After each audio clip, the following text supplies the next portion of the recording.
Buenos días, Amazing Grace. Es una bendición estar acá con ustedes. Wow, Dios es bueno y fiel, el tiempo vuela. Nos invitamos a seguir conectándose con nosotros. Hoy tengo el privilegio de alabar juntamente con Alvarito y los que están con nosotros en vivo y los que están con nosotros por medio de Facebook Live. Y antes de empezar voy a compartir una palabra en Lamentaciones.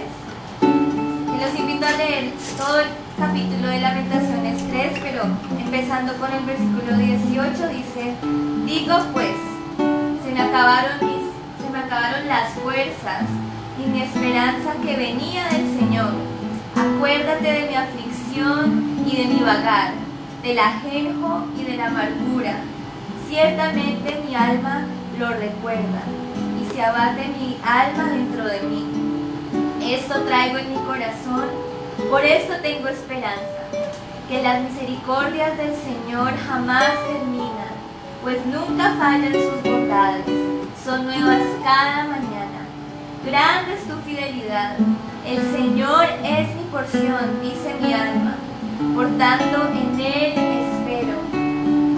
Hay poder en recordar la fidelidad de Dios, como Él nos ha traído hasta aquí, nos ha sostenido, ha lavado nuestras lágrimas, está con nosotros en medio de nuestros lamentos y también en medio de nuestras victorias, y pase lo que pase.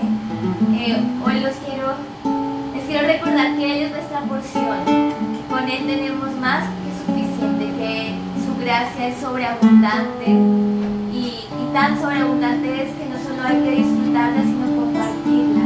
Y una forma de compartirla es cantándole sus alabanzas, proclamando que Él vive, que Él reina, que Él sana, que Él restaura, que Él nos escucha, que nos sostiene, que nos abraza con su tierno amor. Por eso el Señor es mi porción y por tanto en Él espero. Amén. Amén. Te alabamos, Señor. Gracias porque has roto el poder del pecado para darnos vida en abundancia, vida eterna. Hoy, Señor, disfrutar de tu plenitud. Hoy, Jesucristo, te entregamos nuestros deseos, nuestros lamentos, Señor, nuestras aflicciones. Los ponemos a tus pies, Cristo.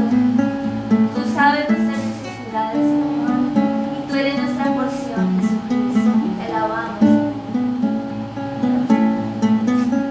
¿Quién rompe el poder del pecado? ¿Quién rompe el poder del pecado? Su amor es fuerte y poderoso, el Rey de gloria, el Rey de majestad. Conmueve al mundo con su estruendo y nos asombra con maravillas, el Rey de gloria, el Rey de majestad. Gracias sublime, perfecto es tu amor, tomaste mi lugar, cargaste tú mi cruz, tu vida diste ahí, y ahora libre soy. Oh, Jesús, te adoro por lo que hiciste en mí. Pusiste en orden todo el caos, pusiste en orden todo el caos, nos adoptaste como sus hijos, el Rey de gloria, el Rey de majestad,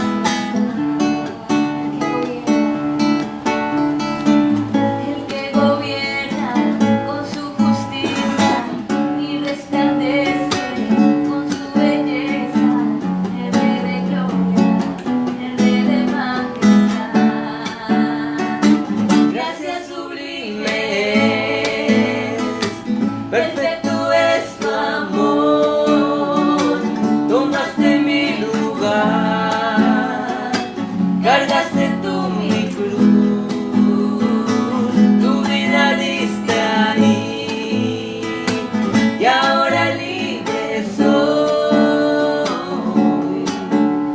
Oh, Jesús, te adoro por lo que hiciste en mí.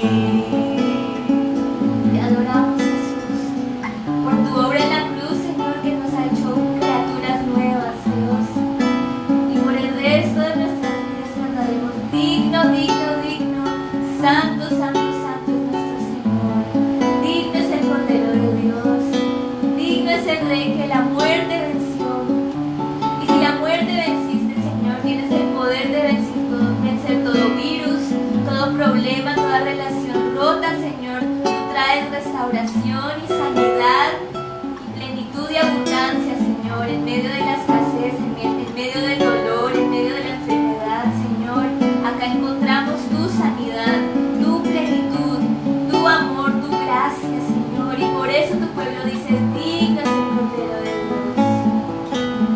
Digno es el Rey de la muerte venció. Digno es el Cordero de Dios. Digno es el Rey que la muerte venció. Digno es el Cordero de Dios, digno es el Rey que la muerte venció. Digno es el Cordero de Dios, digno es el Rey que la muerte venció. Digno es el Cordero de Dios, digno, digno, digno. Gracias sublimes, perfecto es tu amor. Tomaste mi lugar, cargaste tú mi cruz, tu vida diste ahí, y ahora libre soy. Oh, Jesús, te adoro por lo que hiciste en mí. Gracias, Señor. Te alabamos, Jesús. Gracias. Cuán grande eres tú, Jesucristo. Cuán grande eres tú, mi Señor. Nombre sobre todo nombre eres tú, Señor. Rey de reyes, Señor de señores. Príncipe de paz, Emmanuel, Señor con nosotros. El gran Dios soy eres tú, Señor. Te alabamos, Jesús. Gracias, acá estamos, Señor. Acá está tu Santo Espíritu. Glorifícate por medio de nuestra alabanza, Señor. Recibimos tu libertad, Señor, para cantarte libremente, Señor. Te alabamos.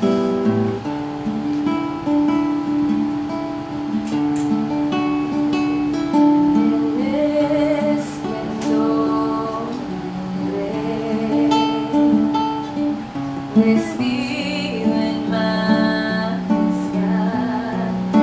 la tierra alegre está, la tierra alegre está, cubierto está de luz, venció la oscuridad, tiembla su voz, tiembla su voz.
ojos se fijan en tu reino eterno, Señor.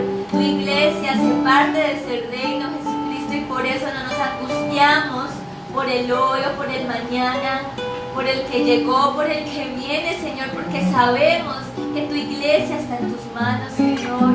Firmemente creyendo, Jesús, que tú vuelves, y por ahora, Señor, somos testigos de tu fidelidad, de tu grandeza, de tu poder, Señor. Somos tu iglesia, tu novia, Jesucristo. Que no nos desviemos ni la izquierda ni la derecha, Señor. Que podamos fijar nuestros ojos en ti, Señor, como cuerpo levantándonos, Señor, como cuerpo caminando juntos, unánimes, Señor. Oro para que derrotes toda división, Señor, que está tratando de alimentar el enemigo, Señor. Toda división, todo dolor, toda ira, Señor, la reprendemos en el nombre de Jesús, Jesucristo, porque por encima de todo gobernante estás tú, Jesucristo, que reinas hoy y por siempre. Este año no es una sorpresa ni un accidente para ti, Señor. Tú lo planeaste de antemano, Señor, y estamos aquí porque tú eres bueno, sanos y salvos, porque tú nos proteges, Señor, porque estamos en la palma de tus manos, Señor, y por eso no temeremos al mañana. Amén. Porque, Señor, eres tú nuestra porción, como dice Lamentaciones. En nuestras aflicciones una cosa recordamos, y es que tus misericordias son nuevas cada mañana, que tu favor inmerecido es nuevo cada mañana, que aunque no lo merecemos, Señor, lo hemos recibido por tu gracia, Señor. Gracias, porque no fue gratis, Señor, costó cada gota de tu sangre, Señor, cada látigo, Señor. Gracias por tu gracia, gracias por tu sacrificio, gracias por tu resurrección, gracias, Señor, por el poder que tenemos ahora en ti, Señor, al reconocer que no podemos solos, y por eso nos arrepentimos y recibimos tu perdón, y así, Señor, podemos entrar a tu reconciliación, Señor. Abre nuestras puertas, abre nuestros corazones para invitar al perdido, para invitar al ajeno y para invitar al enemigo, Señor. Que no nos cueste, Señor. Es fácil amar a nuestro prójimo, es fácil amar a nuestro hermano, Señor, pero danos ese amor radical para amar aún al enemigo, aún al extraño, aún al que nos ha herido, Señor. Oro para que los podamos ver con tus ojos de gracia, con tus ojos de misericordia, y juntamente con ellos cantar que tú eres grande, que tú eres amoroso, que tú sanas, que tu deseo es que seamos uno como tú y el Padre son uno, Jesucristo.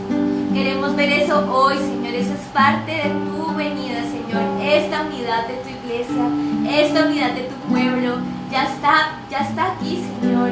La queremos vivir hoy, Señor, al cantar tu grandeza, al cantar tus misericordias, Señor. Te alabamos, ponemos este servicio en tus manos, nuestras peticiones en tus manos, cada miembro de tu iglesia, Señor. Tú conoces nuestras necesidades, tú conoces nuestro clamor, Señor, y tú nos escuchas, tú no te escondes de nosotros, Señor. Aquí estamos, Señor. Que se haga tu voluntad, Padre. Que tu Espíritu se mueva en nuestros corazones, Señor, para recibir y compartir de lo que hemos recibido, Señor. Gracias por darnos corazones generosos que brindan, Señor, de tu sobreabundancia, Señor. Te alabamos y te bendecimos en el nombre de Jesús. Amén y amén. Pues bienvenidos, mis hermanos y hermanas en Cristo. Es una bendición estar con ustedes y estoy muy emocionada de poder estar acá y recibir su palabra. Acá está la palabra del Señor, acá está su presencia. Amén. Bueno, los dejo. Bendiciones.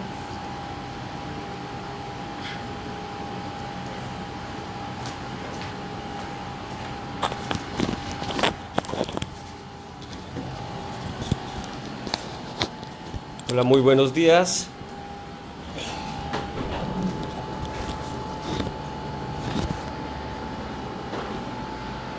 Si ya ven, nuevamente domingo, gloria a Dios.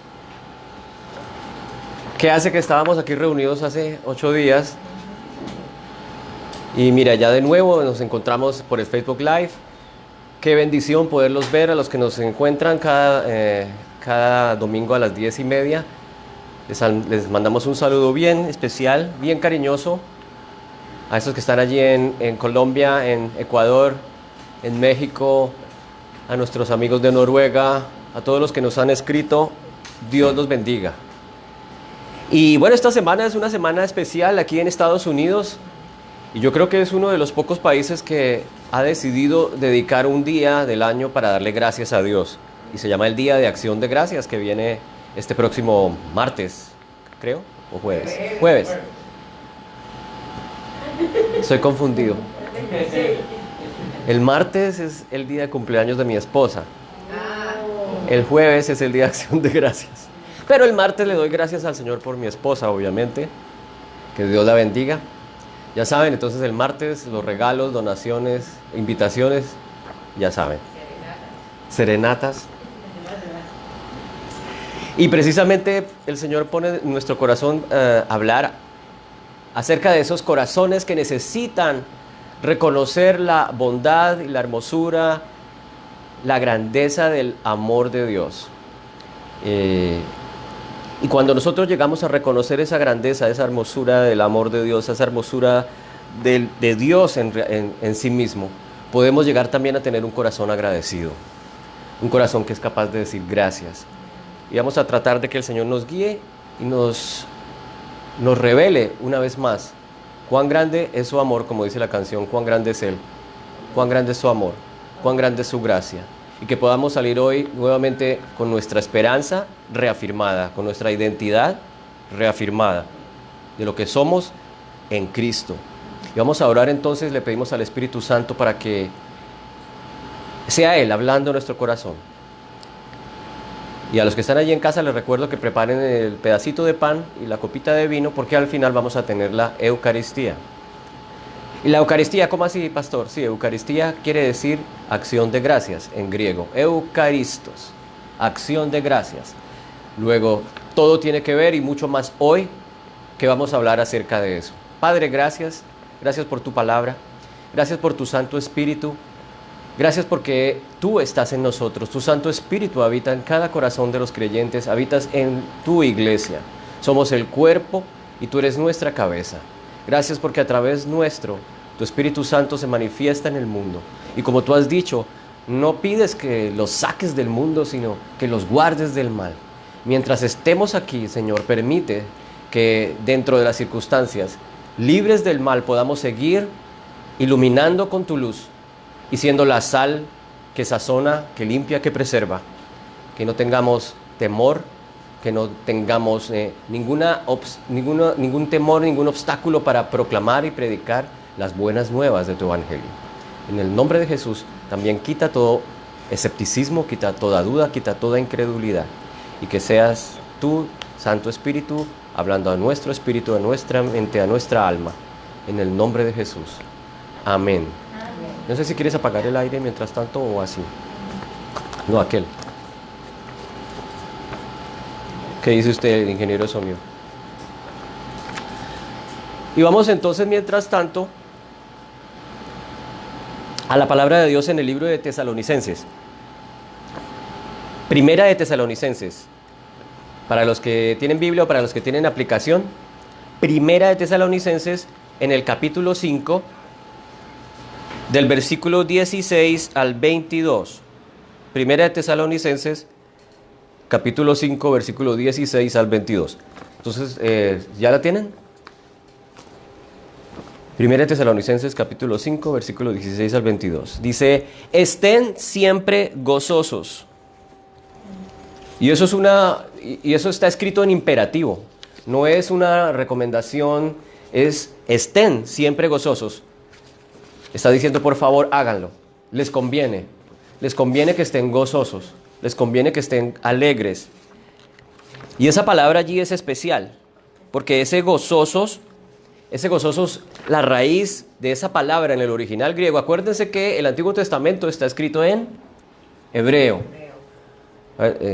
Ayúdenme. Y el Nuevo Testamento está escrito en griego. Luego aquí estamos en el Nuevo Testamento y a veces es interesante mirar la palabra original para tratar de entender más globalmente el significado de de un versículo. Y en este caso esta palabra gozosos en el original es kairo, jairo, de donde viene charis, que quiere decir gracia. Imagínate, estad siempre gozosos. Y la palabra en el original quiere decir estar felices y gozosos debido al favor inmerecido de Dios.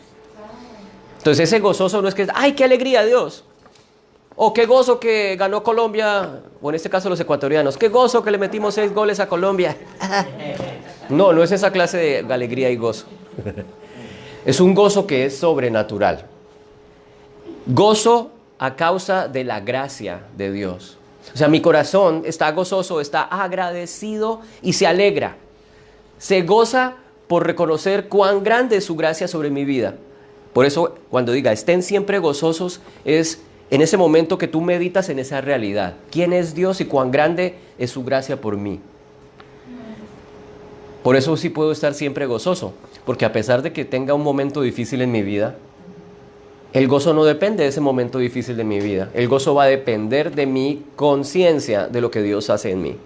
La conciencia de lo que Dios es para mí y de lo que yo soy en Él. Ese es el gozo del que está hablando aquí el apóstol Pablo. Entonces cuando tú le haces, estad siempre gozosos, vas a decir, sí, me gozo de saber cuán grande es tu amor por mí, cuán grande y maravillosa es tu gracia que me has extendido a mí sin merecerlo. Y luego dice, oren sin cesar. Es decir, en todo momento, en todo instante de nuestra vida hay un estado de oración. Oren sin cesar quiere decir que nuestra vida 24/7 está en constante comunicación con el Señor. No necesariamente tienes que esperar a que sea domingo para que te reúnas en un lugar y digas, ay sí, ahora sí vamos a orar. O ahora sí vamos a estar en la presencia de Dios. No, cada creyente, como ya lo dijimos en nuestra oración y lo hemos dicho acá muchas veces en las predicaciones, cada creyente es un templo del Espíritu Santo. Entonces, Marina es un templo del Espíritu Santo. Mateo es un templo del Espíritu Santo. Néstor también es un templo del Espíritu Santo. Cada uno de nosotros como creyentes nos hemos convertido en portadores del Espíritu de Dios. Luego nosotros podemos estar en comunicación con Dios 24 horas del día, 7 días a la semana. Somos capaces, tenemos la habilidad, el privilegio de orar sin cesar. Cuando voy en el carro, digo, Señor, gracias porque tú vas conmigo. Cuando estoy en casa cocinando, gracias porque tú me has provisto para hacer esta cena y gracias porque tú me das sabiduría. Mi esposa siempre dice, el Espíritu Santo es mi mejor amigo, siempre me datea. Muchas veces, todos los días, arroz, papa y carne, pero ella dice, no, Dios, dame una idea nueva. Y ella, de alguna manera, el Señor le muestra y dice, mire, haz esto, haz lo otro. Y mucha gente no le cree, pero es verdad. Las cosas perdidas. Espíritu Santo, muéstrame dónde dejé tal cosa. Y no acaba de decir ella cuando dice, está en tal parte. Y allá llega y allá está. Y ella nos dice, por favor, cultiven esa relación con el Espíritu Santo. Recuerden que el Espíritu Santo está aquí. ¿Cuántos creen eso? Amén. No solamente está aquí en este lugar, está en ti, está donde tú estás, donde hay un creyente, allí está el Espíritu de Dios. Luego somos capaces, tenemos la habilidad de orar sin cesar.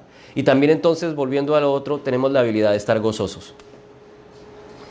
Y luego el versículo 18, que digamos que es como el centro, o de ahí se desprende lo que quiero hoy compartirte, es den gracias.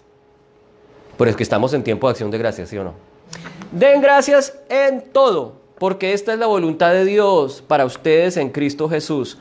No apaguen el espíritu, no desprecien las profecías, antes bien examínenlo todo cuidadosamente, retengan lo bueno, absténganse de toda forma de maldad.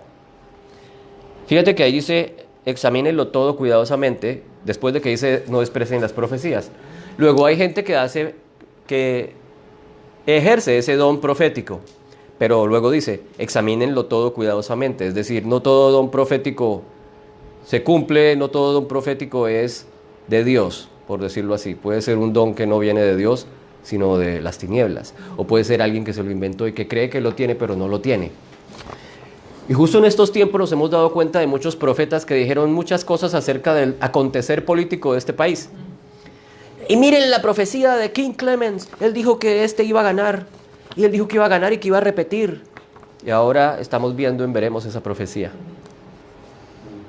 Y no solamente esas, sino muchas otras, que dijeron que no, eso ya está escrito, y miren cómo se han desenvuelto las cosas en los últimos días. Es decir, dice, examínenlo todo cuidadosamente. No hay que ser tan prestos ni tan apresurados para decir cosas, eso es de Dios. Pero sí estar tranquilos y seguros de que el Señor le habla al creyente. El Señor nos habla a nuestro corazón. En días pasados estábamos compartiendo que nosotros tenemos la mente de Cristo. ¿Y cómo así que tengo la mente de Cristo? Pues, ¿cómo hago yo para asegurarme de eso? No puedes. Simplemente es por fe. Todo lo que ocurre en la vida del creyente a nivel espiritual es por fe. Practicar esa conciencia de que yo soy uno en Cristo y como Cristo es uno con Dios, entonces yo soy uno con Dios. Yo tengo que simplemente caminar por mi vida y decir, yo soy uno en Cristo. Estoy en Cristo. Luego yo ya no camino solo, estoy con Él. ¿Recuerda esa palabra que dice, andarán dos si no estuviesen de acuerdo? Ahora podemos caminar tranquilos porque estamos de acuerdo con Él. Él siempre está en sintonía y en comunicación con nosotros. Lo que pasa es que nosotros debemos entonces es más bien aprender a sintonizar esa voz, aprender a detectar esa voz y no apagarla con el ruido exterior. Y como dice mi esposa, practiquen y cultiven esa relación con el Espíritu Santo, esa amistad con el Espíritu Santo. Y es lindo porque salimos de ese concepto de, oh Padre, oh Hijo y Espíritu Santo, la Santísima Trinidad, y como que lo aterrizamos, porque el Espíritu Santo es una persona. El Espíritu de Dios es una persona con la cual podemos hablar.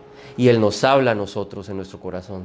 Tanto el Padre como el Hijo como el Espíritu Santo son tres personas. Se interrelacionan entre sí, se aman entre sí y por tanto son capaces de amarnos a nosotros con un amor infinito.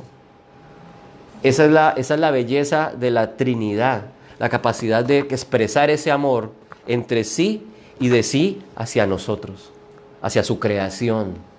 Por tanto es cuando recuerdes quién es Dios, recuerda que Dios, como dice Juan, esa ecuación que nos fascina en esta iglesia, Dios es amor. O sea, Dios es muchas cosas, Dios es justicia, Dios es paz, Dios es victoria, Dios es sanidad, el gran yo soy. Pero Dios es amor, es algo que no tiene dudas, que no tiene comparación, es la esencia de Dios. Y precisamente porque Dios es amor es que Él quiso que Jesús se hiciera hombre, su Hijo, habitara entre nosotros, no solamente para conocer que, wow, el Hijo de Dios, el ungido de Señor, sino que para conocer cuán grande es su amor y cuál es su voluntad para con nosotros. Su voluntad es que todos seamos salvos, que nadie se pierda. Jesús dice, yo no vine a condenar, yo vine a salvar. Luego podemos estar gozosos cuando meditamos en estas realidades. Y estar agradecidos. Dice, den gracias en todo. Aquí hay una particularidad. Porque cuando oramos muchas veces decimos, y caemos en eso. Señor, gracias por este día. Señor, gracias por el pan. Gracias por. Y resulta que acá no dice gracias por. Acá dice, den gracias en todo, no dice gracias por todo. Es muy diferente. Entonces le dice, gracias Señor por el COVID que me mató a mi abuelita. Gracias Señor por ese huracán que destruyó Providencia. No, eso no lo dice allí. Dice dar gracias en medio de la circunstancia. Dad gracias en el día de la prueba. Dad gracias en el día de la victoria. Es una cosa, dar gracias por todo porque Dios no trajo ese huracán. Dios no trajo esa enfermedad sobre tu vida porque Dios no la enferma a la gente ni la mata de esa manera. Es la enfermedad a causa del mundo que está en caos, a causa de la caída y del pecado original, que el mundo ha venido en decadencia, que el mundo está también sujeto bajo maldición, como dice Génesis, y maldita será la tierra por tu causa. O sea, la causa original es el pecado.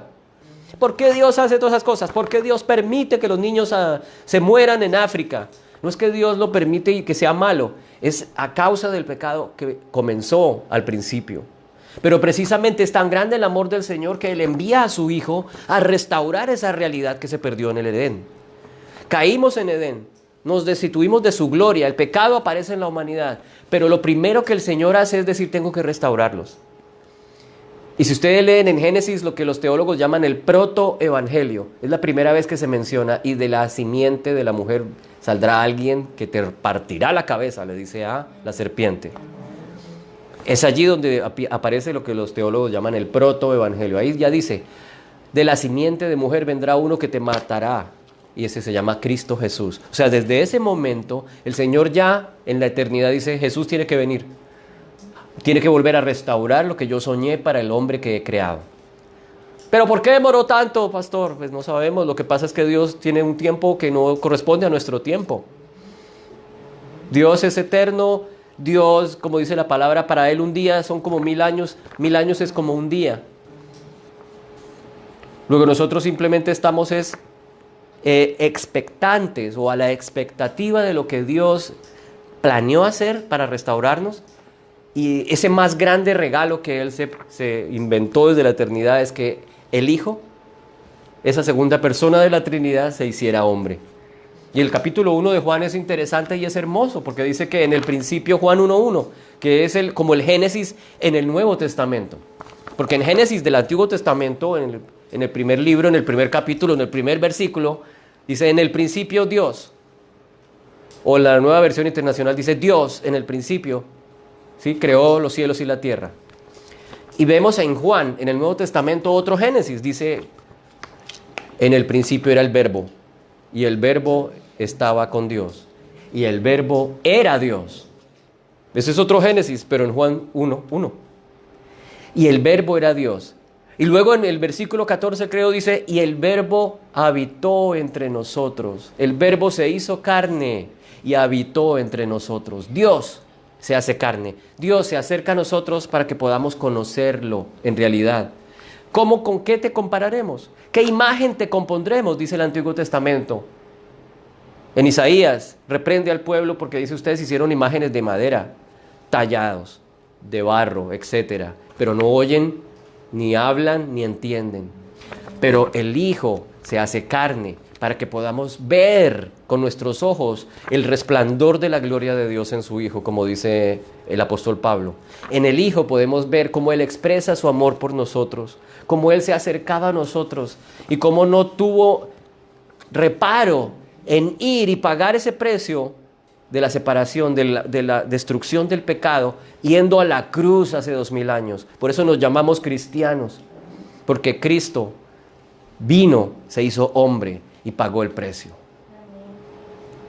Luego ese Jairo, estén siempre Jairo, gozosos, tiene que ver con el reconocimiento de su amor infinito, de su gracia, de su favor inmerecido sobre nosotros. Yo no me merezco tanto amor, es verdad, pastor. Yo soy una porquería, es verdad, lo eres. Todos somos. Dice la palabra de Dios que no hay justo, o sea, no hay recto ni aun uno, que solamente Cristo es justo. Por eso, mientras que los fariseos y aquellos religiosos del mundo antiguo querían obtener rectitud, haciendo cosas para agradarlo a través de las leyes que estableció Moisés, no lo lograban, no llegaban a alcanzar esa justicia, y el Señor lo supo. Y envía la respuesta y envía la solución a esa justicia, y de eso voy a hablar aquí más adelante. Entonces, como les dije, Cairo es el gozo por el favor inmerecido. Y luego dice, den gracias en todo. Luego aprende que es, no gracias por el pan, gracias por el desayuno, sino gracias porque tú estás conmigo en esta situación. Gracias porque en esta situación de escasez tú eres fiel. Gracias porque a pesar de mi pecado tú me has lavado. ¿Sí? Cambia la manera en que nos dirigimos en oración. Y no se vuelve entonces esa repetición del orito, gracias Señor por este día, gracias Señor por esta comida, gracias Señor por este desayuno, gracias Señor por mi escuela, gracias Señor por mi profesora, bueno, por esa no, gracias por mi hija, no, porque me puso 1, entonces ya no soy la estudiante de la semana, o quién sabe qué pasó ya. Gracias aún en esos momentos, sean buenos o sean malos.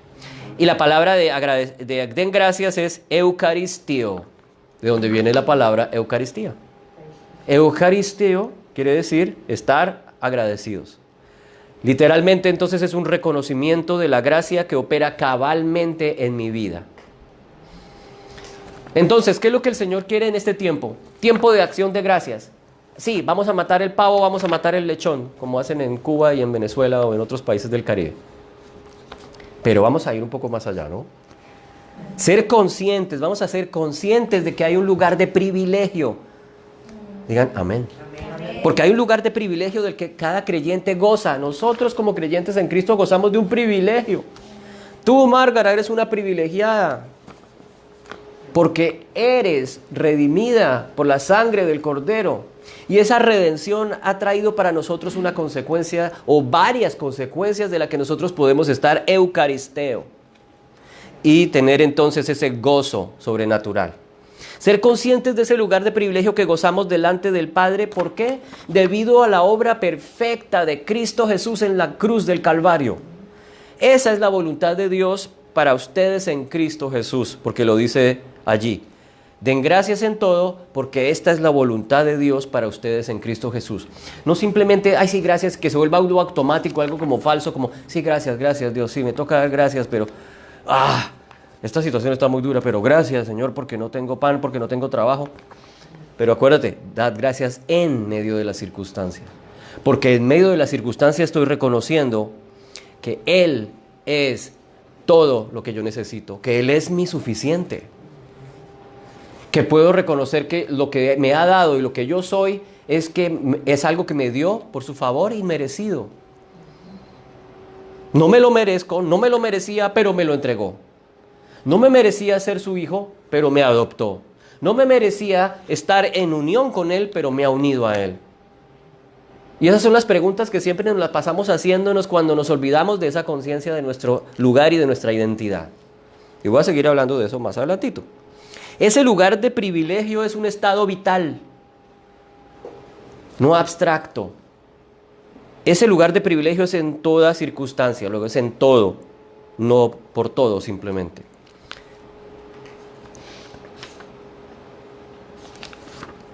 Entonces, ahora voy a 2 de Corintios capítulo 3, porque allí habla otra frase interesante en 2 de Corintios. Capítulo 3, versículo 4 al 6, allá dice, mentira, esa es la traducción, no. Esta confianza, dice la palabra allí, esta confianza tenemos hacia Dios por medio de Cristo. Mira que la confianza que yo tengo hacia Dios no es porque Dios es, simplemente, no es que yo confío en Chuchito, que Chuchito me cuida, que Dios cuida a sus borrachitos, yo cuido... y que entonces creo en Dios. No, la confianza que yo tengo en Dios es por los méritos de Cristo, por los méritos de lo que hizo Cristo. Esta confianza tenemos hacia Dios por medio de Cristo, a través de Cristo. Y el original dice allí persuadido, es la palabra que aparece allí. Pepoitesis, persuasión, total convencimiento. Cuando él dice, esta confianza tengo hacia Dios por medio de Cristo, dice, estoy persuadido, estoy totalmente convencido. Es una confianza que no es fingida, que no es fake, como las fake news que están tan de moda hoy en día, que nos llegan en ese WhatsApp y dicen, el mundo se va a acabar el año entrante, pilas.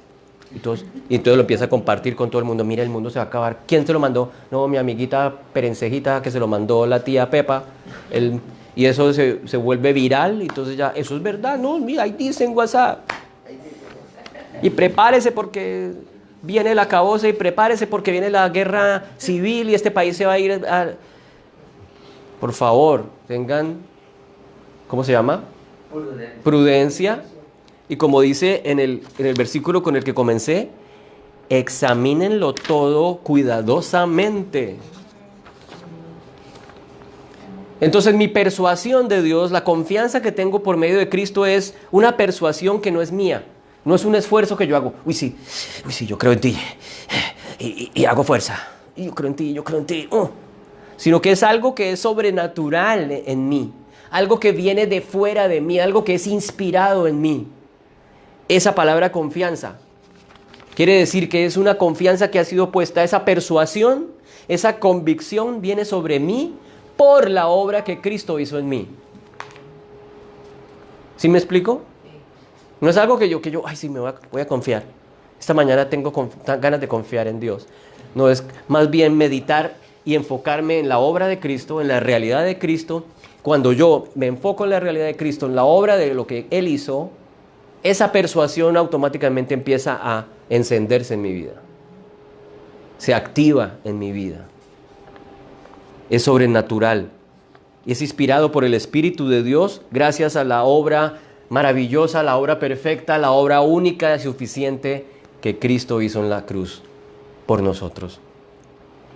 Y luego agrega en 2 Corintios, continúa allí en el versículo 3, esta confianza tenemos hacia Dios por medio de Cristo, no que seamos suficientes en nosotros mismos para pensar que cosa alguna procede de nosotros, sino que nuestra suficiencia es de Dios. ¿Quién te hizo suficiente? Dios. Y allí la palabra en el original quiere decir alguien que es digno, alguien que es apropiado, alguien que es hecho valioso, alguien que es hecho competente, alguien que está totalmente calificado. Esa es la palabra, hikanos, suficiente. ¿Yo estoy competente en mí? No. ¿Soy calificado en mí? No. ¿Usted se presenta a un trabajo y espera que lo contraten? Como cuando Luz Marina se presentó allá a la agencia y uno haciendo fuerza que lo contraten y resulta que la competencia, ellos van a analizar y hacen una entrevista y le hacen unos estudios a ver, ¿usted en dónde tuvo experiencia? O Néstor, ¿dónde tuvo experiencia para entrar a la empresa esta de paving?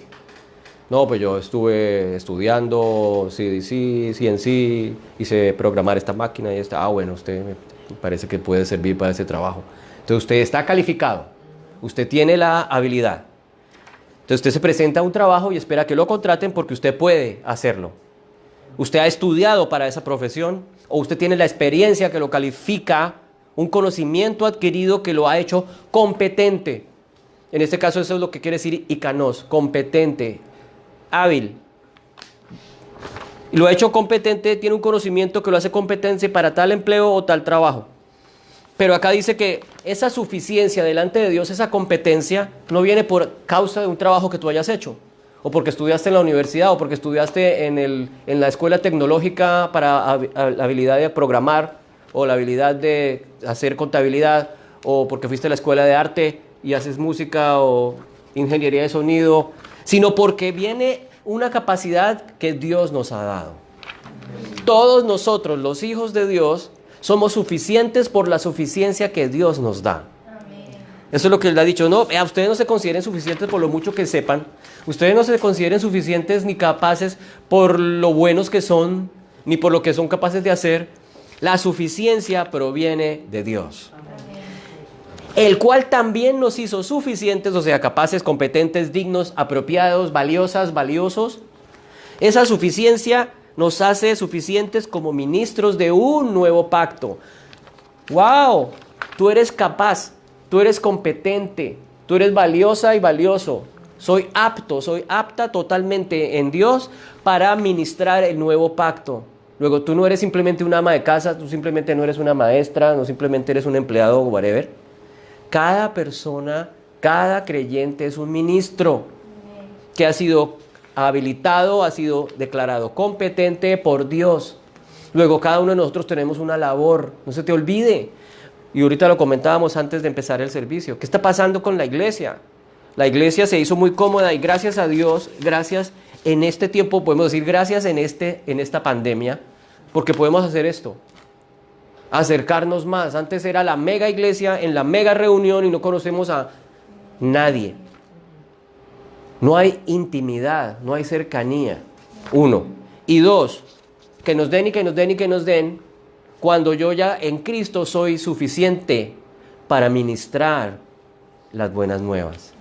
Ay, pero es que eso de pronto en el trabajo me van a decir que no, el Señor te da sabiduría para ministrar. No es que vas a andar allá con una Biblia debajo del brazo. Jefe, buenos días, el Señor lo bendiga, aleluya. Usted sabe que si usted no cree en Cristo se va a ir para el infierno, cuidado. Y ya viene el fin del mundo y el jefe le va a decir, ¿sabe qué? Loco, obviamente el Señor te va a dar la sabiduría, te va a dar el momento indicado, en el lugar indicado, para que hables, pero no tengas duda de que eres suficiente, de que eres capaz, competente en Cristo para hacerlo. Y no tengas temor. Mira que el Señor dice en su oración que le hace al Padre en Juan, que lo he dicho acá varias veces en los últimos 2 meses, no pido que los quites del mundo, te pido que los guardes del mal. Entonces, ¿qué puedes tener temor? El Señor te guarda del mal, pero el Señor te pone como luz y como sal. O sea, la luz tiene que iluminar. Y Él dice ahí en Mateo, una lámpara no se pone debajo de la cama, sino encima para que ilumine la habitación. Esa luz eres tú, que se pone encima para que la gente, para que el mundo vea que enviaste a Jesús. Entonces cada uno de nosotros somos multiplicadores, somos ministros. Tienes un ministerio dado por Dios. Y no solo tienes un ministerio, pero ¿será que yo soy capaz? Porque es que yo no he estudiado mucho la Biblia. Pero el Señor dice, yo te he declarado suficiente. Y no tengas temor en decir lo que vas a decir, porque el Señor mismo pondrá palabras en tu boca, dice Él mismo en el Evangelio. Él mismo pondrá esa sabiduría oportuna en el momento oportuno. Pero Él espera que tú lo hagas, que tú des el paso. Esa suficiencia te hace ministro. ¿Qué es ministro en el original del griego? ¿Sabes qué quiere decir ministro? Servidor. ¿Sabes qué quiere decir ministrar? La palabra ministro quiere decir servir. Luego todos somos ministros, porque todos somos capaces de servir. Y en este caso, servir para proclamar las buenas nuevas. En otras palabras, lo que te estoy tratando de decir es que todo esto que tú aprendes en la iglesia, todo esto que tú lees en el Evangelio es para que lo compartas. No te guardes eso. Acuérdate que nos recordaba la vez pasada, el domingo pasado, tú eres un manantial de vida. El Señor le dijo a la samaritana cuando se encontró con ella, tú tienes esta sed, pero esta sed te va a volver a aparecer mañana. Pero el agua que yo te daré es un agua que salta para vida eterna. Y en otro lugar, en el Evangelio de Juan, dice, cualquiera que cree en mí, de su interior brotarán ríos de agua viva. ¿Tú para qué crees que es eso? ¿Para inundar tu casa? Suficientes con las inundaciones de estos días. Frota ríos de agua viva, pues para que otros beban. ¿Qué saca uno con un manantial? Bueno, algún paisa diría, uno, ese manantial yo pongo ahí un letrero afuera y me pongo a cobrar la entrada. Como las aguas termales allá de Santa Rosa. ¿Sí o no? Salen en el territorio, claro, uno aprovecha, dice termales. Pongo acá un restaurante, una venta de arepas, venta de fritanga y vengan aquí que le cobro la entrada a los termales. Pero nosotros es algo que el Señor nos ha dado y brota de nosotros al creer en Él y otros tienen que venir a beber de eso. De esa agua viva, no agua estancada. Y dice, ministros de un nuevo pacto, no de la letra, sino del Espíritu. Porque la letra mata, pero el Espíritu da vida. Algo tremendo, impresionante y maravilloso que le ha pasado a uno como creyente en Cristo es que te ha vivificado. Antes estábamos muertos. ¿Cómo muertos? ¿Cómo? Espiritualmente. Y aquel que bebe de esa agua de vida es vivificado también porque esa agua va cargada de Espíritu Santo. El Espíritu Santo fluye a través de esa agua, ¿me explico? O sea, tú no le estás dando simplemente el agua física como Jesús le dijo a la samaritana. Este pozo tiene agua física. Este pozo tiene un agua que ciertamente calma una sed temporal. Pero ha llegado alguien que te da una sed que quita la sed, que te da un agua que quita la sed para siempre. Y tiene que ver también, porque le está diciendo, nuestros antepasados adoraron en este pozo. Tomaron agua en este pozo es el pozo de Jacob. Y nuestros antepasados dicen que la adoración es en el monte Gerizim, donde los samaritanos hicieron este monte. Pero ustedes judíos dicen que no, que es allá en el monte de Jerusalén. ¿Al fin dónde es? Y el Señor le dice, pues mira, ya llegó la hora en que no es ni aquí ni allá. Ya no es ni en el monte Gerizim. Ya no es ni en el monte de Jerusalén, ya no es en el monte de Monserrate, ya no es en el santuario de las Lajas, ya no es en el santuario de Medjugorje en Yugoslavia, ya no es en la Virgen del Cobre.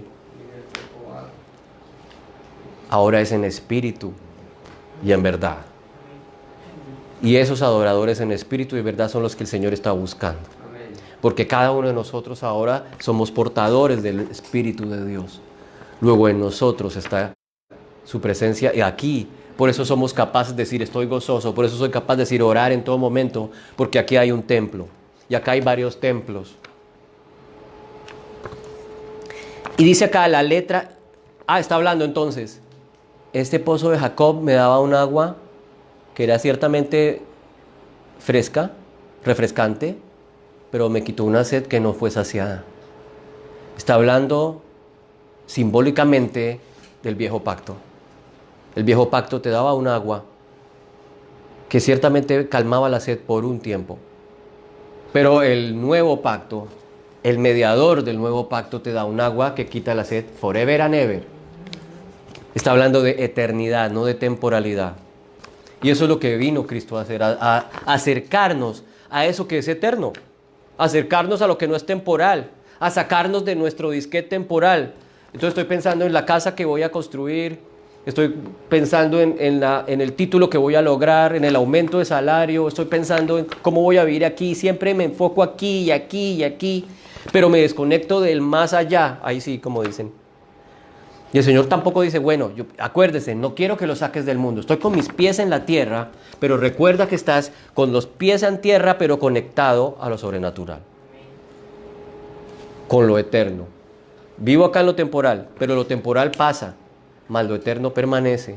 Luego mis ojos deben estar puestos en eso que el Señor dice, yo soy el que te da vida eterna. Pon la mirada en las cosas de arriba, dice el Señor, no en las cosas de abajo. El ministerio que tenemos es el ministerio de un nuevo pacto. O sea que está hablando que el otro pacto es viejo y que ahora nosotros somos ministros de algo nuevo. Y el ministerio de muerte, dice en el versículo 7, y si el ministerio de muerte fue grabado en letras de piedras, ese ministerio tuvo gloria, de tal manera que los israelitas no podían fijar la vista en el rostro de Moisés por causa de la gloria de su rostro que se estaba desvaneciendo.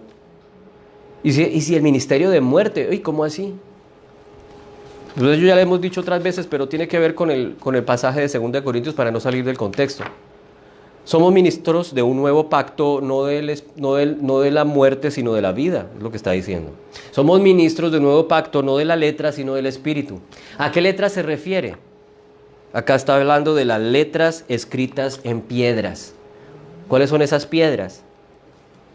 Las letras de la ley, el decálogo y todo lo que Dios le dio a Moisés en el monte. Cuando Moisés se encontró en el monte con Dios, ese encuentro con Dios le dio gloria a Moisés. Moisés bajó todo resplandeciente, todo fulgurante. Y cuando él bajaba, la gente lo vio, wow, está resplandeciente. Pero Moisés, mientras iba bajando del monte, se dio cuenta de algo tremendo que pasaba. Moisés iba bajando con la ley y se dio cuenta que su rostro resplandeciente se estaba apagando. Yo de Moisés me hubiera dicho, uy, ¿será que me devuelvo para que me vuelva a recargar? Señor, otra recarguita, para volver a bajar incandescente. Pero Moisés lo que hizo fue ponerse un velo sobre su rostro para que el pueblo no se diera cuenta de la gloria que se desvanecía, dice aquí. Y entonces dice Pablo, el ministerio de muerte fue grabado en letras de piedra y tenía una gloria de tal manera que Moisés se cubrió su rostro para que los israelitas no vieran esa gloria que se desvanecía. Luego esa gloria desvaneciente es el ministerio de muerte. Luego ese pacto viejo de la ley de Moisés es un ministerio de muerte, y es un ministerio que tiene una fecha de expiración. Se está desvaneciendo. Tuvo gloria, ese resplandor era bonito, era interesante, pero se estaba descargando como una batería de esas que nosotros tenemos, que hay que cargarla cuando lo usamos demasiado. Así era ese momento. Y ese dice que ese ministerio traía muerte. Está hablando del viejo pacto. Pero lo que Cristo viene a traer es un ministerio nuevo, que es un ministerio de vida. Y dice, no escrito en letras de piedra. ¿Dónde lo escribe Él? Lo escribe en nuestros corazones. Dice, ¿cómo no será aún con más gloria el ministerio del Espíritu? Porque si el ministerio de condenación tuvo gloria, o tiene gloria, que trajo Moisés, ¿cómo así ministerio de condenación? Sí, o sea que todos estos preceptos del viejo pacto lo que traían era condenación. No hagas esto, no hagas aquello, no matarás, no hurtarás, no fornicarás, no codiciarás, no hagas, no. eso es condenación. Porque si lo haces... Pero ¿qué hace el nuevo pacto? El ministerio de Jesús dice ahora ama. Y si tú amas, no robarás. Si tú eres capaz de amar, no codiciarás la mujer del prójimo. Si tú amas, entonces no querrás quitarle lo que el otro tiene. Si tú amas, entonces querrás tener una relación con el otro, así como la tienes con Dios. La aproximación es diferente. Es a través del amor y no de el precepto. Y eso es lo que el Señor viene a hacer ahora con nosotros, a tratar con nosotros a través del amor de Cristo. No es a punta de reglas. Mira, aquí te doy estas reglas, se las paso a todos uno, le doy las fotocopias. Humanidad. Hagan eso. Y ahí miramos cómo nos va.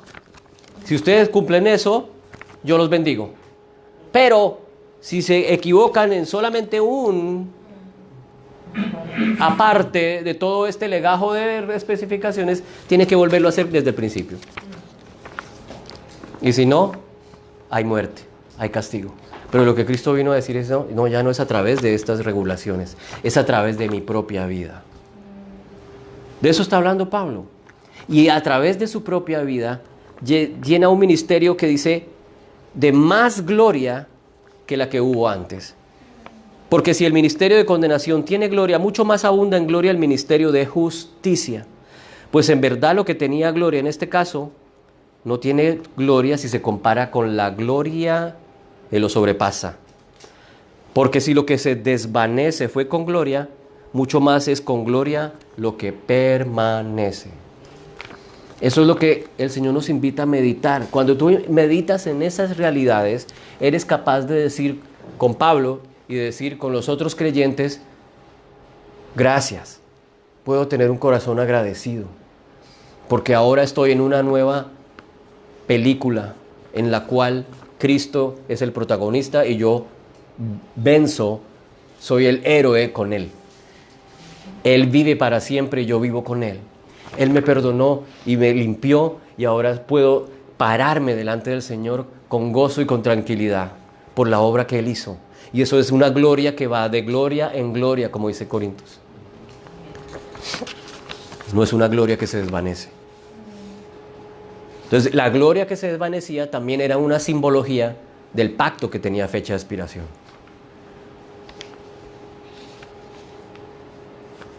Luego entonces usted se presenta a un trabajo y espera que lo contraten porque usted puede hacerlo. Delante de Dios, nosotros no necesitamos esa capacitación o no necesitamos que el jefe, que yo le caí bien y si le caigo bien me contrata, pero si soy feo o si soy gordito o si simplemente ese día el jefe está de mal humor no me contrató y me echó. Porque dependía de un hombre, dependía del concepto, dependía de la medida de un ser humano imperfecto. Acá dice, delante de Dios, qué impresionante, delante de Dios hemos sido declarados aceptados. Hemos sido declarados competentes. Cuando te mires al espejo la próxima vez que te levantes, no solamente ves la arruguita, la canita, sino que vas a decir, soy competente delante de Dios. Soy aceptable delante de Dios. Tú me amas. Tú me has aceptado. Puedo entrar en tu presencia. Aleluya. Me gozo. Doy gracias por tu gracia. Qué maravillosa la obra de Cristo en mi vida. Que otros también aprendan lo que yo he descubierto. Que otros también tengan lo que tú me diste. Tenemos entonces una percepción muchas veces errónea de nosotros mismos. Nos menospreciamos. Dios no está muy contento conmigo. ¿Será que sí estoy bien con Dios? Que yo la embarro cada rato. ¿Será que estoy ok con Dios? Esta ya es la etapa, yo de aquí ya no, muchas veces nos pasa. O le ha pasado a gente con la que he compartido y dice, no, yo ya pasé la raya. Yo ya estoy más allá del mal que del bien, ya Dios conmigo ya no. ¿Para qué me pongo yo a pensar en Jesús y en esas cosas de la religión? Porque resulta que están engañados, están con un concepto errado de sí mismos, pensando que ya no tiene respuesta, que ya no tiene solución. Pero Cristo te dice, hay solución. Jesús te dice, yo puedo restaurarte y darte el valor que no te han dado, el valor que tú mismo te has negado, el valor que tú pensabas que no tenías, yo te lo doy. La aceptación que no tenías, yo te doy esa aceptación. ¿Está Dios enojado conmigo hoy? ¿Está en juego mi salvación? No. ¿Está enojado conmigo? No, porque estoy en Cristo. Amén. Cristo quitó ese enojo, Cristo pagó la ira, pagó el precio del pecado, pagó el precio de la separación, de la no aceptación, de la no capacitación, de no ser hábil, de no ser competente. ¿Estoy ok con Dios? Él te dice, estate tranquilo. Y te dice hoy a ti, ¿tú crees que no estás bien con Dios? El Señor te dice, tranquila, descansa. Pero tengo este problema que no tiene solución, tranquila. Estás en unión con aquel que te dice, para mí no hay imposibles. Estás en unidad perfecta con aquel que te dice, eres mi hija, yo te amo. Entregué todo lo que tengo y aún más mi hijo, que es lo más preciado para mí. ¿Cómo no he de darte juntamente con él todo lo que tú necesitas? Y no solamente estoy hablando de lo material, estoy hablando de todo. Tanto lo físico como lo espiritual. Estoy ok con Dios, Él te dice, estés convencido de tu nueva identidad, de tu nuevo yo. Recuerda que ahora nosotros hemos sido declarados nueva creación. Soy una nueva criatura en Cristo. Las cosas viejas pasaron, todas son hechas nuevas. No es que esta parte me quedó aquí que está como que fallando. No, todo es nuevo. Todo mi ser es nuevo. Luego, ¿estoy ok con Dios? Sí, descansa. Quiero que estés persuadido, como dice la primera cita que leí. Por lo tanto, estoy persuadido, convencido. Estás persuadido. Quiero que estés persuadido de quién eres. Estés persuadido de la obra que Cristo hizo en ti. Por eso eres capaz de dar gracias. ¿Estás persuadida de tu nueva realidad? ¿Estás persuadida de tu nueva realidad? Recuerda tu nueva realidad todo el tiempo. Por eso podemos decir, estoy carios, estoy gozoso. Hoy no vino Carito, que siempre que viene Carito y la veo me acuerdo de la palabra, Carito.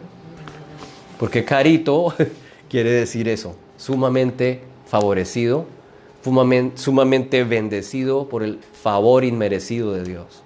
Eso quiere decir Carito. Estoy ok con Dios. Camina así, convencida y convencido, con el mentón en alto de saber que soy Carito. Amén. ¿Será que puedo entrar en su presencia? ¿Será que puedo entrar en su gozo? Ay, yo ya no sé, porque la embarré tan feo. Todo eso lo pagó Cristo en la cruz. Y como lo veíamos hace como 3 domingos, Él venció el poder del pecado. Él destruyó el pecado en tu interior. Ahora lo que está es ese parásito que se aferra a tu cuerpo mortal. Porque Pablo dice en Romanos 7, mi hombre interior se deleita en las cosas del Señor. Mi hombre interior reconoce que la ley es santa y que es buena. O sea, el hombre interior, que es tu alma, tus emociones, tus pensamientos han sido renovados, esa es la nueva creación, pero todavía estoy en este cuerpo que se apega a lo carnal. La carne se aferra, o el pecado se aferra a la carne. Y es por eso que me hace fallar y tengo esa lucha entre mi hombre interior y el hombre exterior. Tengo esa lucha entre la carne y el espíritu en mí. Pero esa lucha no va a desaparecer sino hasta que muramos y el Señor nos dé el nuevo hombre incorruptible, como dice 1 de Tesalonicenses. Llegará un momento en que esto corruptible será cambiado por lo incorruptible. Y esa es la esperanza que todos tenemos cuando hablamos de que los últimos tiempos se cumplan. Pues que se cumplan, porque en ese momento el Señor cambiará lo corruptible en lo incorruptible, lo mortal en inmortal. Y tendremos la capacidad de experimentar a cabalidad esa gloria y esa eternidad que Él ha prometido.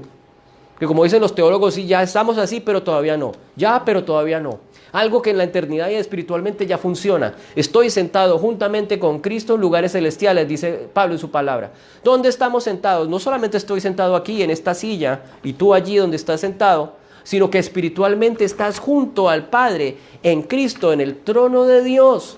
Espiritualmente ya estás allí. Por eso no temas que si su salvación o que si se va o que la tengo o no la tengo. Si estás en Cristo y el Espíritu está en ti, ha sido sellado. Y el Espíritu Santo clama o me permite clamar papá. Si yo puedo clamar papá, ese sello es inquebrantable. Ese sello me convence, dice Pablo, de justicia. ¿De qué justicia? De la justicia que Cristo hizo en mí, de la aceptación que Cristo logró para mí, para ti. Sé que entraré en tu gozo. Pues mira lo que dice el Señor en Hebreos 4:16. Acércate, como decía el mago español, el que hipnotiza. Acércate. Teniendo pues un gran sumo sacerdote, dice Hebreos 4:16, perdón, desde el 14. Hebreos 4:14. Teniendo un gran sumo sacerdote que trascendió los cielos, Jesús el Hijo de Dios. ¿Quién es ese sumo sacerdote que trascendió los cielos? Jesús, el Hijo de Dios. ¿Quién era el sumo sacerdote del viejo pacto? Aquel hombre elegido entre el pueblo para entrar en la intimidad del lugar santísimo, en aquel tabernáculo. Ese sumo sacerdote entraba en ese lugar, era el único que podía entrar en ese lugar de intimidad en representación del pueblo. Y todo el pueblo esperaba allá afuera, todos allá haciendo fuerza. Que entre, que aguante. Porque ese sumo sacerdote, él tenía que pagar con sangre por los pecados del pueblo y por los pecados de sí mismo. Y si de pronto la embarraba ese sumo sacerdote allá adentro, la santidad, la gloria de Dios lo mataba. Y tocaba buscar otro representante que entrara a ese lugar. Todos se miraban, ¿quién va a ir? No, yo no. ¿Quién se va a acercar allá al monte? No. Vaya usted. Pero acá dice, nosotros tenemos un sumo sacerdote, Jesús, el Hijo de Dios. Retengamos nuestra fe, dice el libro de Hebreos. Ese sumo sacerdote no es aquel que no puede compadecerse de nuestras debilidades, de nuestras flaquezas, sino uno con mayúscula, que ha sido tentado como todos nosotros, pero sin pecado. Por lo tanto, y aquí viene el por lo tanto del fragmento, o sea, a causa de lo anterior, a causa de que tenemos un sumo sacerdote sobrenatural, eterno y perfecto, que es Jesús de Nazaret, por lo tanto, acerquémonos, acércate con confianza al trono del juicio y de la condenación. No, eso no dice. Acércate con confianza al trono de la gracia, para que recibas misericordia y halles gracia para la ayuda oportuna. Luego puedes acercarte con confianza, como cuando tu hijo viene a ti, a un papá amoroso, porque hay papás que han sido una porquería, ¿sí? ¿Para qué? Por eso es que nosotros debemos pensar en nuestro Padre eterno y pensar en esta relación, porque muchos tuvimos un ejemplo pésimo. Pero digamos que es un padre amoroso. El niño viene donde el padre amoroso y el padre lo recibe y lo abraza. Le dice, ¿qué pasó, mijo? Me duele aquí, venga y le sobo. Pero te interrumpo, no, para ti no hay interrupción, para ti tengo todo el tiempo del mundo. Esa es la actitud, como dicen, esa es la actitud que debemos tener cuando meditamos en esa realidad. Acércate con confianza. La palabra allí es parresia, que quiere decir libertad, apertura, audacia. Tienes que entrar con audacia. Voy a entrar a ese trono maravilloso y me importa con quién esté hablando. No puedes entrar porque el Padre Celestial está hablando en este momento con el Arcángel Miguel en una conferencia. Espera allí. ¿Cuánto tiempo? No sé. Puede ser 1000 años, puede ser un día. Dice, no. Entra con confianza porque allí es el trono de la gracia. Y allí puedes hallar gracia y misericordia oportuna. Y no es extraño si nosotros luchamos todos los días con estas fortalezas, porque son fortalezas mentales. Y esas fortalezas mentales nos impiden entender esta realidad. Luchamos con pensamientos. Quizás me dijeron, tú no eres tan inteligente como tu hermanito. Te va a ser más difícil, pobrecito. O sabes que tú eres un bruto, no, mejor dicho, vaya, usted no sirve para nada. A muchos les han dicho así, de manera menos lindas o más lindas, les ha dicho usted no dio para más, ¿no? Y usted se quiere que usted es un fracasado, desde pequeño lo programaron para eso. Tú no eres lo suficientemente y pon ahí en la rayita, llena tú. Tú no eres lo suficientemente blanco, porque eres medio moreno, medio amarillo, y no puedes entrar en nuestra cofradía de supremacistas. Tú no eres lo suficientemente rápido, y acá necesitamos gente hábil. Tú no eres hábil. Necesitamos gente hábil, no, tú no. Tú no eres lo suficientemente limpio, hay pecado en ti. Tú no eres lo suficientemente bella y ni hermosa para entrar aquí. Vaya allá donde las feas. Tú no eres lo suficientemente digno, lo suficientemente puro. Siempre va a haber algo que te falta. Eres menos que tal que fulano, mira, te falta esto, te falta aquello. Pero el Señor te dice, tú eres suficiente, yo te hago suficiente, yo te hago competente. El Señor te dice, eres mi hija, te amo, eres digno para mí, eres competente, eres suficiente, tú eres libre, free, para entrar, para acercarte a mi trono. Cristo te hizo suficiente, competente. Es un buen momento para pedirle al Espíritu Santo hoy, en este instante. Es un buen momento para pedirle al Espíritu Santo que te convenza, como dice Pablo, estoy persuadido, que te persuada de tu lugar actual en Cristo. ¿Estoy ok delante de Dios? Él me ve ok. Él me ve capaz, digna, me ve suficiente. ¿Y sabes que hay una palabra para definir el ok de Dios? ¿Sabes cuál es? Righteousness, justicia. Esa es la palabra que define el ok de Dios. Justos. Cristo te ha hecho ok. Dice justicia como que se confunden. Estoy hablando de la justicia bíblica. La justicia que Dios nos ha entregado por los méritos de Cristo. En el hebreo era tzedek. ¿Y cuál era el anhelo de todo buen judío, fariseo, receloso de la ley? Llegar a ser un tzedek. Un tzadik, perdón. ¿Qué era un tzadik? Alguien justo delante de Dios. Pero lograr esa justicia era imposible porque tocaba lograrla por los méritos de los preceptos, 631 preceptos que había que cumplir al derecho y al revés para tratar de ser un tzadik delante de Dios. Pero nosotros hemos recibido la justicia del mismísimo Melquisedec, que quiere decir rey de justicia. La justicia que nosotros no podíamos obtener, ese ok de Dios que no podíamos obtener, Cristo nos lo entregó por su gracia a través de mi fe. Y voy entonces terminando hacia mi favorito, que está en Romanos 8, 1 a 4. Ese es uno de mis favoritos de la Biblia. Por lo tanto, después de que Pablo ha estado hablando en el capítulo 7 de su lucha de su hombre interior con su cuerpo carnal, dice, miserable de mí, ¿quién me va a librar de este cuerpo carnal? Porque yo quiero hacer lo bueno. En mi interior mi interior se deleita en la ley de Dios. Reconoce que la ley de Dios es santa, quiere hacerla, pero termino sin hacerla. Miserable de mí, ¿quién me librará de este cuerpo? Pero doy gloria a Dios Padre en su Hijo Jesucristo. Luego él reconoce que la solución, que la respuesta está en Cristo. Y comienza el siguiente capítulo 8, versículo 1, dice, por lo tanto ya ahora, o sea, por lo tanto, después de que él descubre que la respuesta es Cristo, dice, por lo tanto ya no hay condenación para los que pertenecen a Cristo Jesús. Ya no hay condenación. Se me olvidó la palabra. Pero esa condenación es cuando usted se para en un juzgado, en un juicio, y ahí está el juez, y esa palabra dice, usted es declarado, usted es reo, es declarado culpable. Sentencia, muerte. Esa es esa palabra allí, en condenación. ¿Y qué dice allí Pablo? Ya no hay eso. Para los que están en Cristo, esa sentencia no existe.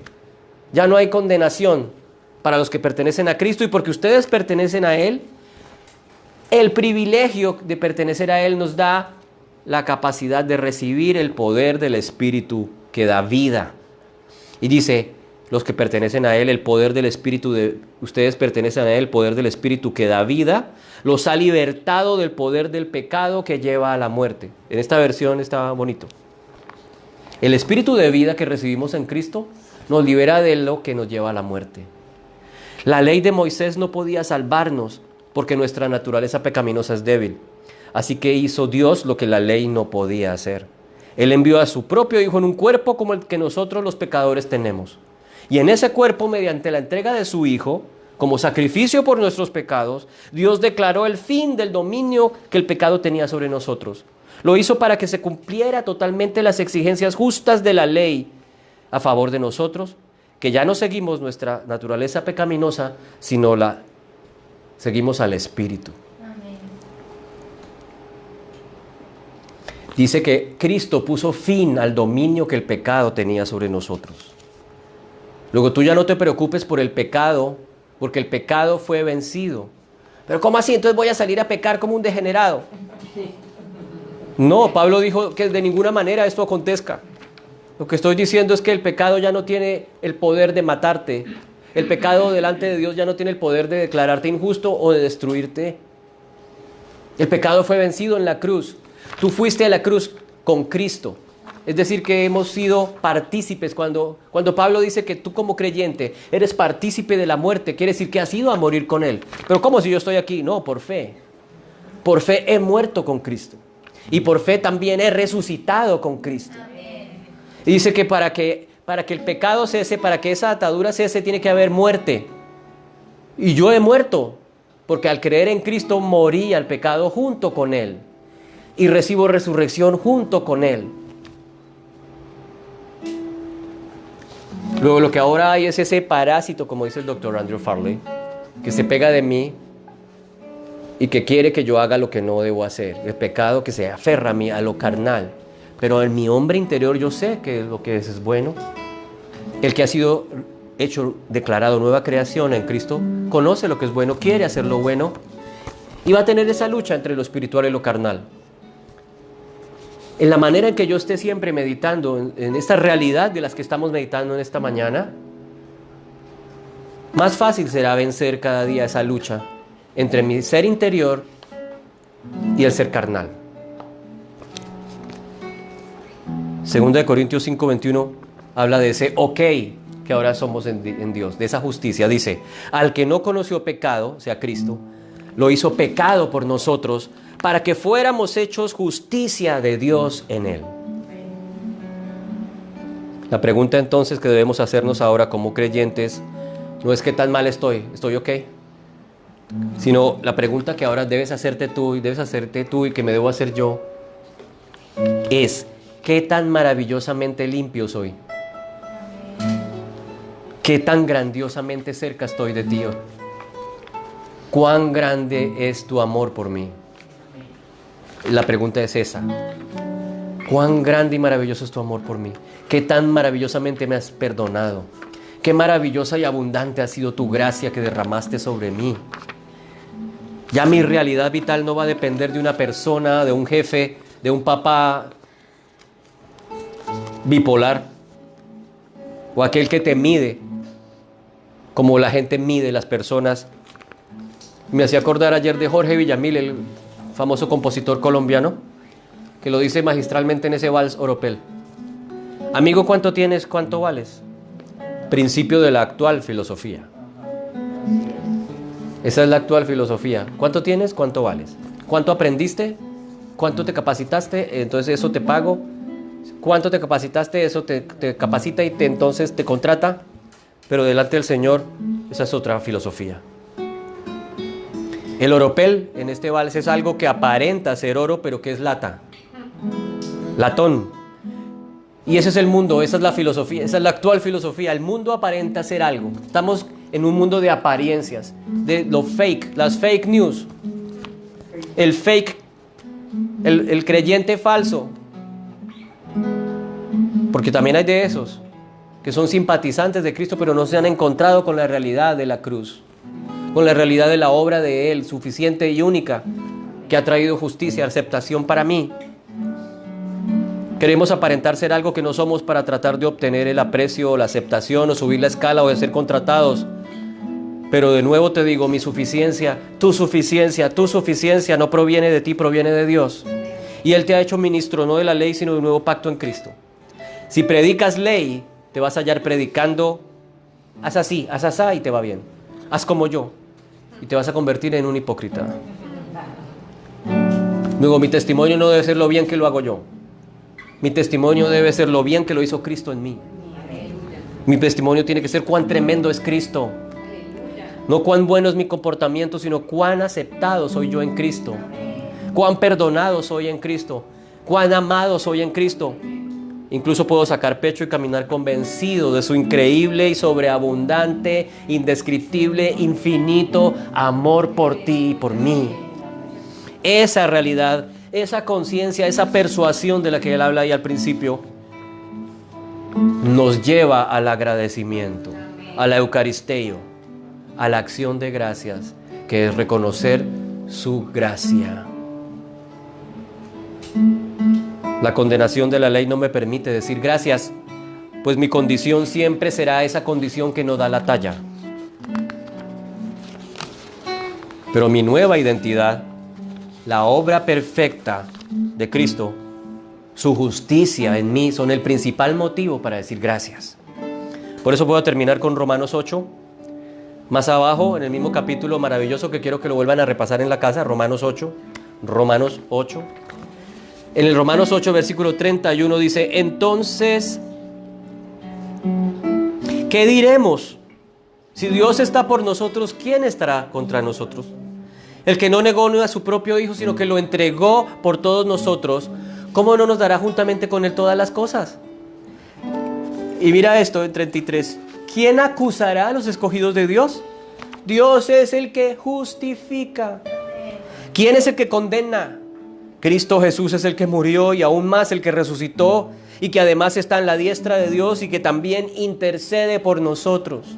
Ese sumo sacerdote que está allí en la eternidad, ministrando por la eternidad, intercede por la eternidad, por ti y por mí, por su iglesia, por su cuerpo. ¿Quién nos separará del amor de Cristo? ¿Tribulación? ¿Angustia? ¿Persecución? ¿Hambre? ¿La desnudez? ¿El peligro? ¿O la espada? Como está escrito, por causa tuya somos puestos a muerte todo el día, considerados como ovejas para el matadero. Pero en todas estas cosas somos más que vencedores por medio de aquel que nos amó. Y ahí termina con esa frase nuevamente: porque estoy convencido, estoy persuadido. Y esa palabra que usa allí es peizó, que viene de pistis, que donde viene la fe. Fe en griego es pistis. Y la palabra que usa aquí es peizó. Estoy convencido. Es algo que ese convencimiento viene sobrenaturalmente por la fe. Estoy convencido, persuadido, totalmente seguro de que ni la muerte, ni la vida, ni los ángeles, ni los principados, ni lo presente, ni lo futuro, ni ninguna otra cosa, ni lo alto, ni lo profundo, ni ninguna otra cosa creada, nos podrá separar del amor de Dios que es en Cristo Señor nuestro. Oremos. Gracias, Jesús, porque hoy podemos estar gozosos y agradecidos por tu obra maravillosa. Hoy declaramos que estamos persuadidos. Y si no lo estamos hoy, te pedimos, Espíritu Santo, que derrames esa convicción en nuestros corazones, esa persuasión sobrenatural que nos va a estar convencidos, nos va a llevar a estar convencidos, seguros de lo suficientes que somos, de lo aceptados que somos, de lo amados que somos en Cristo. En el nombre de Jesús. Amén. Y hoy más que nunca, esto que tenemos aquí, que es la Eucaristía, que quiere decir acción de gracias por su gracia. Eso es Eucaristía, eso es la cena del Señor. Quizás entonces hoy lo podemos entender aún más profundamente. Al tomar el vino, al compartir el pan, estamos recordando lo que Cristo conquistó, esa aceptación, ese ok de Dios, esa justicia perfecta, ese lugar, esa identidad mía que nadie me puede robar. Eso es lo importante, ese es el verdadero evangelio. Y eso es el que te llama a ti como ministro del nuevo pacto a compartir, a expresar. Porque yo recibí, dice Pablo, lo mismo que ahora les transmito. Que la noche en que iba a ser entregado, tomó el pan, dando gracias, lo partió y se lo dio a sus discípulos diciendo: tomen y coman, porque este pan es mi cuerpo, que es partido por ustedes. Al terminar la cena, tomó la copa y dijo: esta copa es el nuevo pacto en mi sangre. Somos ministros de un nuevo pacto en tu sangre. Tantas veces como beban esta copa y este pan, háganlo en memoria de lo que yo hice. Hoy recibimos esa convicción y esa persuasión en nuestro corazón que nos permite caminar seguros confiados, descansados, reposando en ti. Caminamos en ese nuevo pacto con mejores promesas. Recibimos tu amor y somos conscientes de cuán grande es tu amor por nosotros, cuán aceptados somos, cuán íntimos somos, cuán unidos somos, cuán infinito es tu amor y tu gracia. Conquistaste para nosotros paz sobrenatural, sanidad interior y física. Recibo, Señor, esa sanidad. Recibo, Señor, tu vigor y tu fuerza. Recibo, Señor, sobrenaturalmente esa convicción de tu aceptación en mí. En el nombre de Jesús. Amén.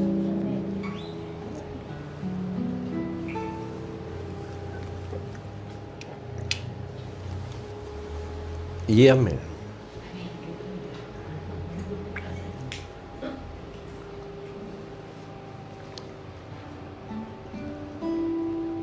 Qué maravilloso es. Se siente uno más liviano, recordando y meditando en esta realidad. Todos los que nos estuvieron viendo, gracias. Compártelo como les animo hoy. No solamente en las redes, comparte realmente como ministro competente del nuevo pacto. Y recuerda que tú eres ese ministro con tu esposa, con tu esposo, con tus hijos, con tu familia. Tú eres ese ministro con los compañeros de trabajo. Y Dios pondrá las palabras precisas en el momento preciso. No seas políticamente correcto, porque por eso es que la iglesia está como está. Y no te olvides de apoyar financieramente con tus ofrendas para que podamos seguir adelante con este ministerio. Y no es para que te vaya bien, sino porque precisamente hoy estamos reconociendo con un corazón agradecido por lo que tú haces y por lo que podemos hacer con tu palabra. Dios los bendiga. Gracia y paz para todos. Nos vemos el próximo domingo, 10:30, Facebook Live.